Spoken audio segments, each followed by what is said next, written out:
Assalamualaikum warahmatullahi wabarakatuh. Di video kali ini saya akan membahas tentang akuntansi sewa yang biasa dilaksanakan oleh suatu entitas di kegiatan operasinya.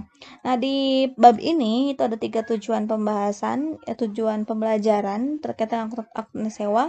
Yang pertama, mahasiswa mampu memahami akuntansi sewa. Yang kedua, memahami tentang akuntansi sewa operasi. Dan yang ketiga, memahami tentang akuntansi sewa pembiayaan.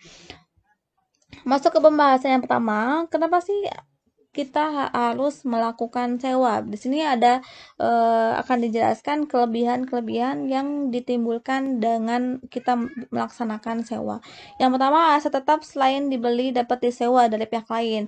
Nah, di sini contohnya kita ingin membeli aset tetap, namun opsi yang bisa kita pilih untuk memperoleh aset tetap itu yang pertama kita bisa membeli langsung, atau yang kedua bisa menyewa dari pihak lain yang memiliki aset tersebut.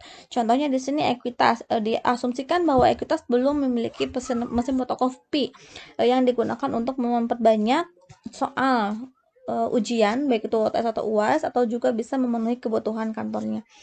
Nah, di sisi lain, Ekuitas belum memenuhi atau belum mempunyai kas nih untuk membeli mesin fotokopi karena harganya yang cukup mahal. Akhirnya, Ekuitas bisa mengalokasikan kas yang dia miliki itu untuk kebutuhan lain, untuk menutupi kegiatan operasional yang lebih penting. Sehingga untuk mesin fotokopi, Ekuitas boleh memilih menyewa kalau sepertinya jumlah kas yang dia miliki belum terpenuhi. Nah, ini salah satu kelebihan yang kedua yang dimiliki oleh sewa. Lalu di sini disewa juga, jika kita melakukan sewa yang termasuk ke dalam sewa operasi, berarti kan barang yang kita sewa dari pihak lain itu tidak boleh diakui sebagai aset tetap bagi kita karena barang tersebut bukan milik kita tapi milik si penyewa. Maka dari itu hal ini bisa menyeimbangkan tingkat efisiensi dan leverage-nya karena di sini kita tidak kalau sepertinya semakin banyak aset tetap, berarti kan di sini sirkulasi untuk perolehan kasnya itu sedikit berkurang karena tingkat leverage atau tingkat likuidasi si kasnya. Karena si kas tersebut terkandung di dalam aset tetap semua, sedangkan aset tetap kan sulit untuk dijual. Lalu yang di dalam PSAK 30 juga di sini ada pembagian terkait dengan sewa. Dijelaskan bahwa di dalam PSAK 30 revisi 2011 itu dikatakan bahwa sewa itu terbagi menjadi dalam 2 jenis sewa. Yang pertama sewa operasi dan yang kedua sewa pembiayaan. Nah, apa nih perbedaan antara kedua jenis sewa ini? Yang pertama, sewa operasi. Itu kalau seperti sewa operasi, biasanya transaksinya itu lebih pendek dibandingkan sewa pembiayaan. Contohnya mesin fotokopi, si penyewa memberikan jeda waktunya atau jangka waktu penyewanya 1 tahun. Berarti kan ketika Ekuitas menyewa mesin fotokopi dari si penyewa, Ekuitas akan masuk ke dalam jangka pendek karena kurang 1 tahun, maka Ekuitas mengakui si sewa tersebut sebagai masuk ke dalam jenis sewa operasi. Lalu yang kedua, alat dapat digunakan oleh penyewa, namun aset dimiliki oleh pihak penyewakan. Jadi di sini maksudnya si mesin fotokopi tersebut bisa digunakan oleh si Ekuitas karena kan si Ekuitas yang menyewa mesin fotokopi. Tetapi mesin fotokopi yang disewa oleh Ekuitas tidak boleh diakui sebagai aset oleh Ekuitas karena di sini si transaksi tersebut termasuk ke dalam sewa operasi, di mana yang pertama jangkanya itu pendek, kalau yang kedua si alat fotokopi itu harus diakui pengakuan asetnya itu oleh pihak yang menyewakan. Lalu yang ketiga, tidak terjadi transfer ownership di akhir masa sewa.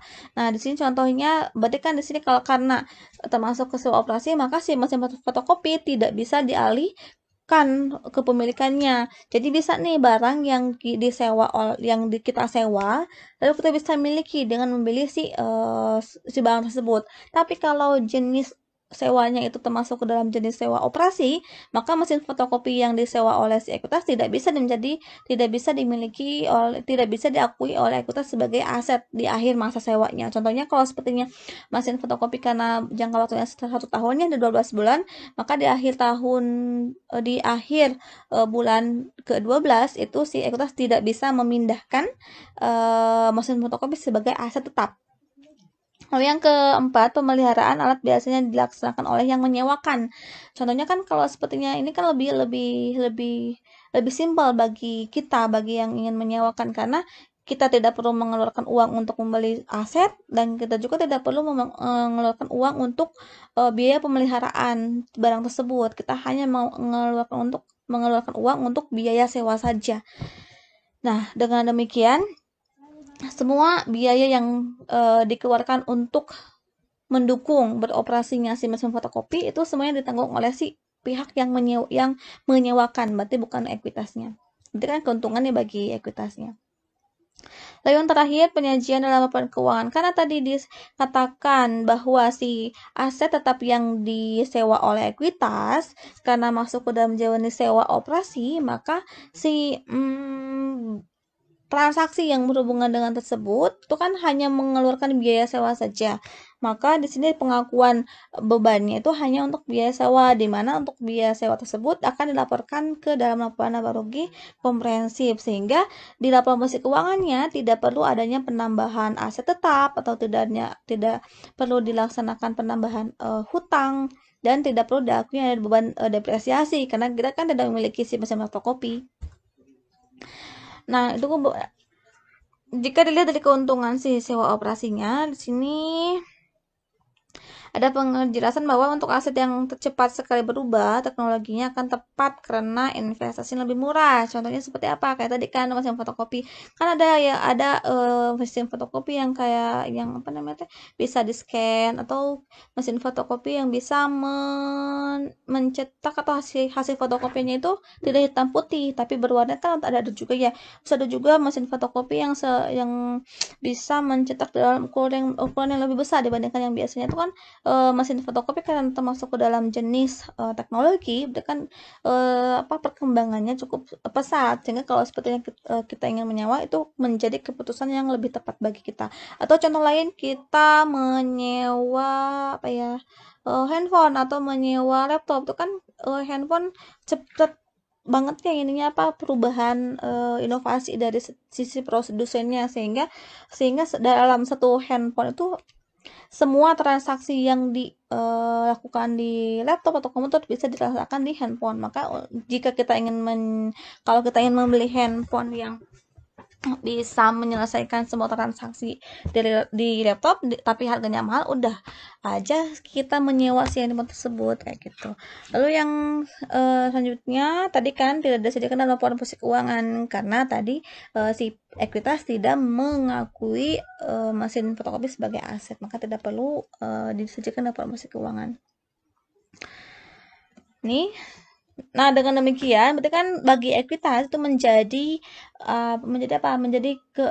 kelebihan tersendiri nih, karena jumlah kas yang dia keluarkan itu tidak terlalu besar dan manfaat yang dirasakan juga lebih sama atau bahkan lebih ya dibandingkan ekuitas membeli si mesin fotokopi. Lalu kerugiannya apa nih untuk sewa operasi?